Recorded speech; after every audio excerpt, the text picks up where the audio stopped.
Il faut que ce soit, tout le champ soit ramassé. Il faut que tout soit net. Allez, on y va. À 85 ans, Pierre Corbin a les pieds bien plantés sur terre et dans son verger, on ne vient pas pour flâner. Le retraité a longtemps exploité seul ses arbres, mais depuis 3 ans, c'est un jeune producteur de cidre qui a pris le relais. Mathieu Le Sceau est tout aussi intéressé par les fruits que par les histoires de l'agriculteur. J'avais planté ça après un ouragan qui avait supprimé mes pommiers que j'avais dispersés dans les champs. Et tous les ans, tu fais ton cidre avec? Et tous les ans, je fais mon cidre. En ce temps-là, dans toutes les fermes, il y avait son pressoir et chacun faisait son cidre. On dit que pour presser une pomme, il faut que le doigt rentre dedans. Rentre tout de suite dedans, elle est bonne à presser.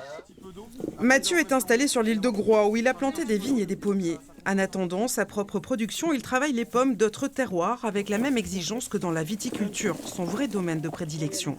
Ainsi, il va laisser mûrir certaines pommes plus d'un mois pour révéler toute la saveur du fruit.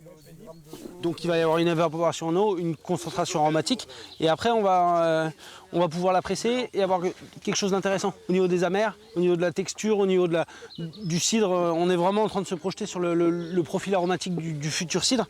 Allez, on demande plus loin. Elles ont des formes de poivrons. Le cidriculteur collecte ses pommes dans 4 vergers des 4 départements bretons avec une recherche d'authenticité et de qualité. On avait vraiment à cœur de faire les 4 départements pour la notion de terroir. Donc on ramasse les pommes par verger et jusqu'au bout du process, on respectera l'intégrité du verger et les pommes, nos cuvées de cidre viennent de tel verger. Il y a une AOC, oui. J'étais content qu'il a eu donné un coup de main. C'est pas pour le profit, moi, mais si je plante ce verger-là, je veux qu'il serve à quelque chose, que ce ne soit pas les oiseaux qui le mangent tout.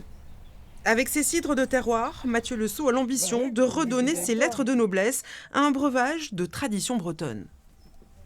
Voilà, allez. Pardon,